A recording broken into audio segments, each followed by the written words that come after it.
Tiga. Bismillahirrahmanirrahim. Assalamualaikum warahmatullahi wabarakatuh. Kami dari kelompok 3 akan mempresentasikan hasil pengolahan data dan analisis tugas statistika 1. Sebelumnya perkenalkan, nama saya sendiri adalah Muhammad Fadlan dengan NIM 225223338. Kemudian, Saya Muhammad Afan Fikri dengan NIM 225-22312. Saya Rizky Saputra Bijaksana dengan NIM 22522311. Saya Aditya Zaki Nugroho dengan NIM 225222315. selanjutnya, silakan Zaki. Pengertian analisis deskriptif. Analisis deskriptif adalah salah satu fase yang paling penting dari analisis data statistik.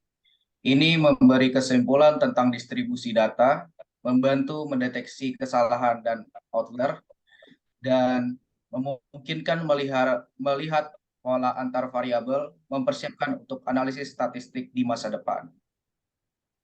Analisis deskriptif adalah jenis penelitian data yang membantu dalam menggambarkan, mendemonstrasikan, atau membantu meringkas poin-poin data sehingga pola-pola itu dapat berkembang yang memenuhi semua kondisi data. Ini adalah teknik mengidentifikasi pola dan tautan dengan memanfaatkan data terkini dan historis. Karena mengidentifikasi pola dan asosiasi tanpa melangkah lebih jauh, ini sering disebut sebagai analisis data paling dasar. Selanjutnya, Di sini ada soal nomor 3 yang pertanyaan, berapa jumlah siswa pada masing-masing kelompok atau grup?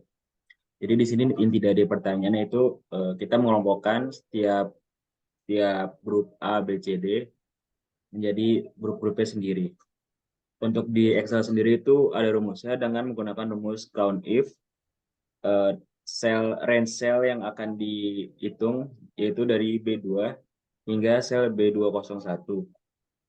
Itu nanti intinya itu kita mencari dari sel B2 dan B201 itu mana yang grup A, mana yang grup B, dan seterusnya untuk dikelompokkan. Kemudian dibuat menjadi diagram batang atau bar chart.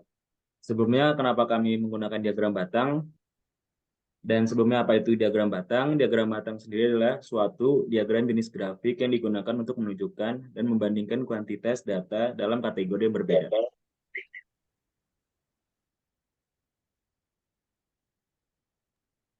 Selanjutnya. Alasan menggunakan diagram batang. Hal ini dikarenakan dalam diagram batang akan mudah dalam mencatat sebuah data yang dimasukkan dalam waktu tertentu sehingga memudahkan dalam melihat data tertinggi dan data terendah. Karena wujudnya yang sederhana, sehingga data yang ditampilkan bisa dengan mudah diinterpretasikan.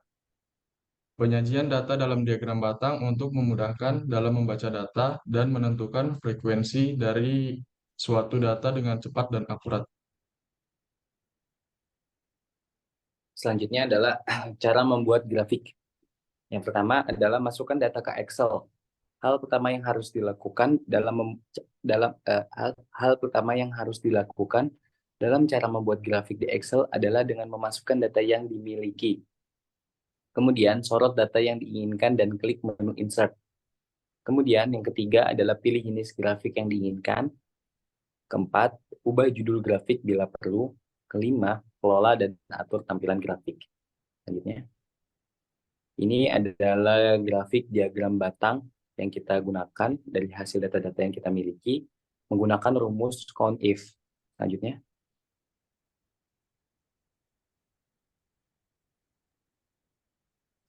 Dari data yang diperoleh, yang sudah tadi dihitung, data-data yang diperoleh hasil pencarian menggunakan rumus count if pada Excel dengan dibagi menjadi 5 grup, yaitu grup A, B, C, D, dan E dengan total sebanyak 200 data.